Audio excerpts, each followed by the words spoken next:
Всем привет, кто попал на данное видео. Я являюсь практикующим врачом-педиатром. Мы продолжаем разбирать важные темы в простой и доступной форме. Умеете, могете просто. Сегодняшняя тема для разговора – кашель у детей. Каждый родитель рано или поздно замечает кашель у своего ребенка, что, несомненно, начинает беспокоить и настораживать. Во многих случаях это оправдано, но бывают ситуации, когда беспокоиться не нужно. По частоте обращения за медицинской помощью с кашлем, наверное, может конкурировать только лихорадка. О ней снято отдельное видео, не забудьте посмотреть. Что мы знаем о кашле?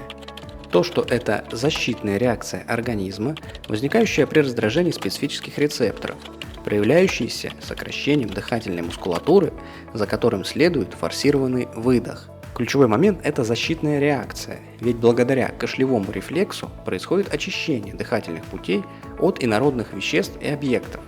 И когда мы говорим «лечить кашель», это не совсем правильно. Внимание мы уделяем основному состоянию, заболеванию или среде, окружающей ребенка, а кашель мы можем только улучшить. В интернете можно найти различные классификации кашля, но я хочу озвучить ту, которая, как мне показалось, наиболее полноценна. По времени возникновения выделяют утренний, дневной, вечерний и ночной кашель. Тут, думаю, все понятно. Возникновение может быть в определенное время суток. По течению выделяют острый, подострый и хронический. Острым принято считать кашель, длящийся до 3 недель. Подострый – от 3 недель до 6-8 недель, в разных источниках по-разному. Хронический – свыше 6-8 недель. По характеру кашель может быть продуктивный, то есть влажный, с наличием мокроты, поддающейся эвакуации, и непродуктивный, то есть сухой, с густой мокротой или с ее отсутствием. По продолжительности кашель может быть периодический, например, некоторое количество кашлевых толчков в течение дня, при этом количество состояний покоя преобладает над количеством эпизодов кашля. Постоянный, то есть ребенок кашляет большую часть времени в течение дня, эпизоды покоя минимальны. И приступообразный. При таком типе кашля происходит конвульсивное сокращение дыхательной мускулатуры, длящееся по несколько минут, после чего наступает период покоя, который через некоторое время вновь сменяется приступом. В зависимости от болевых ощущений кашель может быть болезненный и безболезненный. Боль в данном процессе может возникать в любой части грудной клетки, но локализация боли зависит исключительно от заболевания. При поражении других систем организма боль может выходить за пределы грудной клетки. По интенсивности, то есть по силе сокращения, кашель может быть интенсивный, умеренный и неинтенсивный. Важно понимать то, что частота и интенсивность кашля обусловлены силой раздражителя, его локализацией и возбудимостью кашлевых рецепторов, которая зависит от формы заболевания, фазы течения болезни и характера патологического процесса. Механизм кашлевого рефлекса одновременно и прост, и сложен. Давайте вспомним то, что рефлекторная дуга кашля состоит из 5 компонентов. Первое – кашлевые рецепторы, которые располагаются в гортани, трахее, бронхах, плевре, слуховом проходе, носу, придаточных пазухах носа, глотке, а также в перикарде, диафрагме и желудке. Второе – афферентные нервы. Это волокна, участвующие в передаче импульса от рецепторов в кашлевой центр. Третье – кашлевой центр, который находится в продолговатом мозге. Четвертое – эфферентные нервы. Это волокна, обеспечивающие передачу импульса от кашлевого центра к дыхательным мышцам, то есть эффекторам. И пятое – непосредственно эффекторы.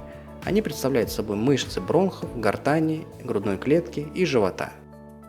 Зная компоненты рефлекторной дуги, можно смоделировать патогенез кашля при действии какого-либо раздражителя, будь то пыль, дым, воспаление, инородное тело, слизь, аллергены или же колебания температур, возникает раздражение рефлексогенных зон и возбуждение специфических рецепторов, а вместе с этим ощущение необходимости в кашле.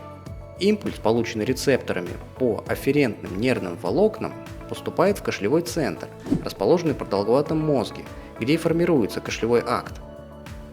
Происходит глубокий вдох. Далее сигнал уже по эфферентным волокнам передается к мышцам-эффекторам, которые, собственно, и реализуют процесс кашля. Мы с вами поговорили о классификации и механизме действия, а что по причине? Этиология кашля крайне обширна, но я перечислю только основные причины. Первое. Раздражающие вещества, например, пыльца растений, табачный дым, бытовая пыль или токсичные испарения. Второе. Вирусные или бактериальные инфекции, которые поражают легочную систему. Третье. Патология лор-органов. Как мы помним, кашлевые рецепторы находятся и в носу, и в пазухах, и в глотке, и в слуховом проходе. Соответственно, ринит, синусит, фарингит, отит и даже серные пробки могут сопровождаться кашлем. Четвертое. Инородное тело. У детей раннего возраста есть такая привычка тянуть все в рот, которая может закончиться попаданием какого-либо объекта, будь то бусина, деталь конструктора или же батарейка, в дыхательные пути ребенка. Пятое. Патология сердечно-сосудистой системы. Например, врожденные пороки, сердечная недостаточность или вегетососудистая лобильность. Шестое. Патология пищеварительной системы. Здесь довольно частая причина – гастроэзофагальный рефлюкс. При раздражении гортани кислотой возникает хрипота в голосе и сухой кашель. Также к причинам со стороны пищеварительной системы можно отнести бронхопищеводный свищ и грыжу пищеводного отверстия диафрагмы. Седьмое. Психоэмоциональные расстройства, например, стрессовые ситуации в семье или школе. И восьмое – это нежелательные эффекты при приеме лекарственных средств. При различных заболеваниях кашель может значительно отличаться. Состояний и заболеваний, при которых есть некоторые особенности в кашлевом акте, на самом деле очень много, и говорить об этом можно долго. Я перечислю лишь небольшую часть. Так, например, при заболеваниях верхних дыхательных путей, такие как ринит, фарингит, аденоидит, синусит, кашель связан с раздражением кашлевых рецепторов пазух носа и гортани и имеет характер сухого кашля. Но в такой ситуации, как пробуждение после ночного сна, кашель может принимать на себя маску влажного в связи с отхождением слизи, скопившейся в области гортани. Вообще, синдром затекания у детей, когда слизь стекает по задней стенке глотки, провоцируя кашлевой рефлекс, это очень частое явление, сопровождающееся неправильным лечением. При ларингите кашель обычно сухой, имеет лающий эффект и очень часто сочетается с осиплостью голоса или же афонией, возникающей в результате резкого отека голосовых связок и подслизистых пространств гортани. При остром простом бронхите кашель обычно звонкий, сухой и навязчивый, к началу второй недели переходящий в продуктивный. При трахеите и трахеобронхите кашель может сопровождаться болями и давлением за грудиной. При обструктивном бронхите начало болезни чаще сопровождается сухим кашлем с постепенным переходом во влажный. В некоторых моментах начало может быть более влажное.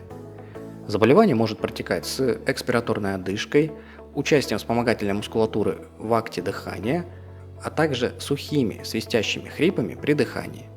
При пневмонии кашель крайне разнообразный, он может быть похожим на бронхит, на трахеит или вовсе отсутствовать.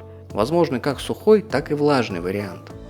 При поражении легочной плевры возникают болезненные ощущения в боку. Вообще тема пневмонии крайне тонкая и будет рассмотрена в отдельном видео. При бронхиальной астме в период приступа возникает навязчивый кашель с трудно отделяемой вязкой мокротой. Появляется одышка и свистящее дыхание. В постприступный период происходит выделение светлой слизистой мокроты на фоне влажного кашля.